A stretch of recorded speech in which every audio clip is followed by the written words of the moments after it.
The church is fighting a civil war right now, a rapture civil war. Have you noticed? And it is anything but civil. In this video, we're going to uncover the motivations of the two groups and why they act the way they do. And we're going to suggest a solution. Now, it's no surprise that the internet is as full of anger and hostility over this issue because the leaders of the various factions have had these following things to say. A pre-wrath leader called the pre-trib rapture theory a satanic deception. So a pre-trib leader got personal and suggested this pre-wrath leader use Nazi propaganda tactics. A post-tribulation leader linked the unpreparedness of pre-trib followers to Pearl Harbor before the attack. Inflammatory rhetoric goes on and on. And these are the leaders of the church. Is it any wonder the internet is on fire?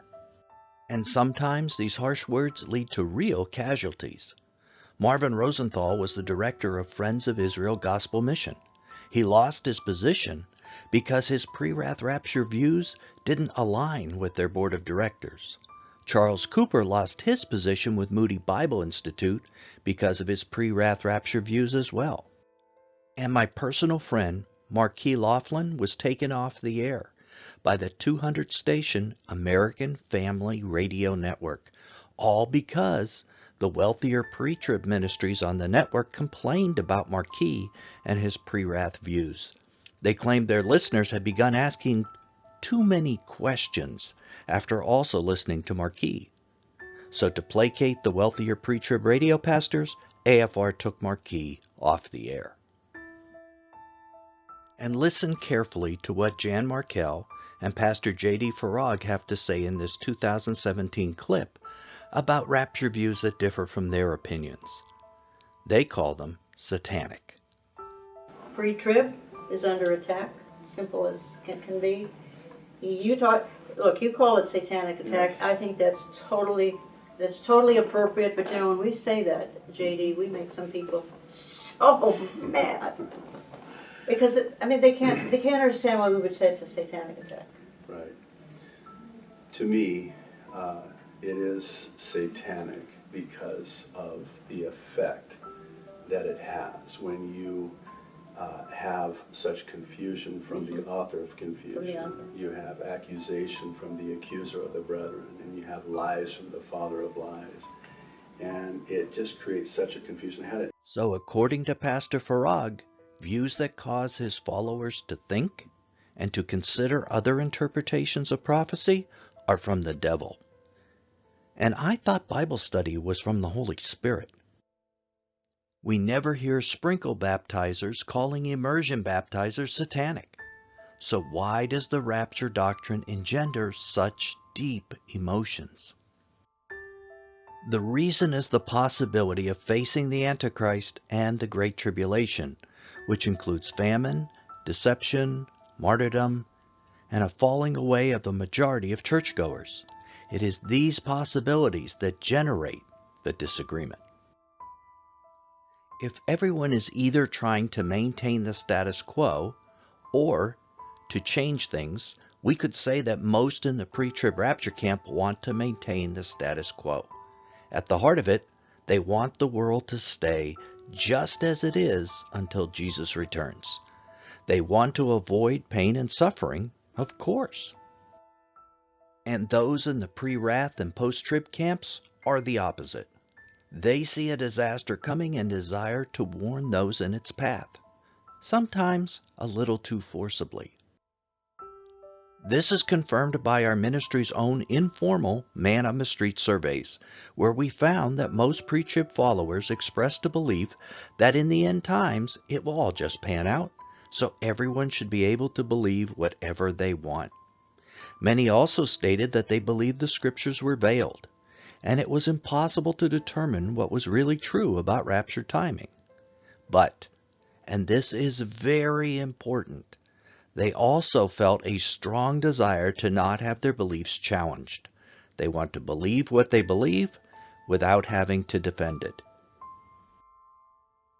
This perfectly explains the actions of pre-trib leaders that we've already discussed. It is the reason that a prominent radio host is taken off the air just for causing people to question their current rapture thinking. It is the reason a noted pre-trib teacher and pastor terms everything satanic that causes his followers to doubt his position. These leaders wish to develop a safe space where their flock doesn't have to even think about the possibility of facing the Antichrist.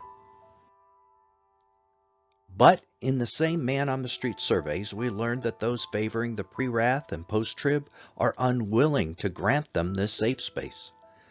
Convinced that Christians will face the Antichrist, famine, and martyrdom, they are on a crusade to prepare as many as possible for the coming disaster. They believe that many attending churches today, especially pre-trib churches, will fall away from the faith if they face the Antichrist. And they believe that preparation of churches will prevent this. And unfortunately, many are not worried about offending as they go about their crusade. And so the Rapture Civil War rages on while the unsaved watch us and snicker. But is there a middle ground in this civil war where everyone can just get along? There is, if we look at the problem from 100 miles from above the earth. We can see the storm coming. No one doubts the tribulation is on its way. The only question is whether or not it will hit the church. I live on the coast of North Carolina and face the possibility of hurricanes every year. Sometimes they go into the Gulf and hit someone else. And sometimes they barrel right for North Carolina and hit us as Florence did in 2018. So when a storm is brewing, we watch the forecast. Sometimes we hear that the chance of it hitting North Carolina is 0. In that case, we don't prepare. Other times, the forecast tells us the chance of it hitting North Carolina is 50% or greater. In that case, we gas up the truck and put up our hurricane shutters. This is a perfect analogy for rapture preparation. If we can determine that the odds are 50% or greater that you and your church will face the tribulation, then you must prepare. I'd say even if the odds were only 10%, you must prepare because the risk of facing the Antichrist is so great. However, if the odds are truly 0, then it's okay not to prepare.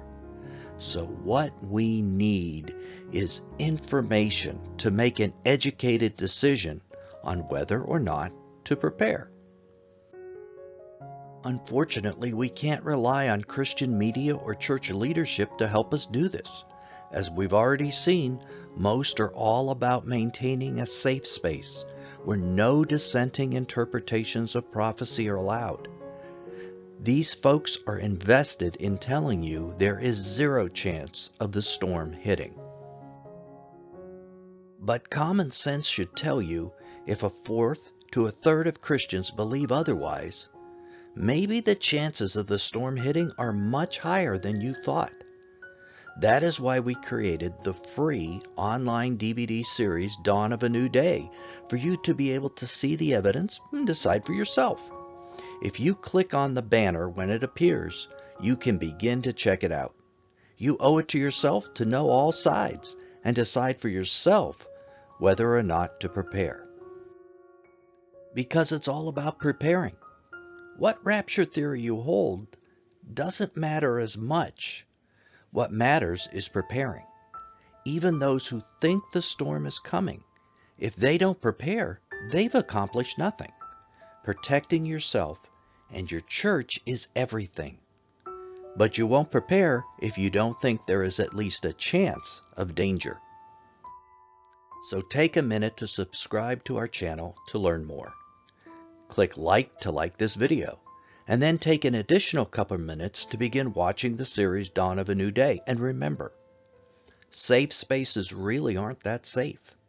In fact, they may be the most eternally dangerous place on earth.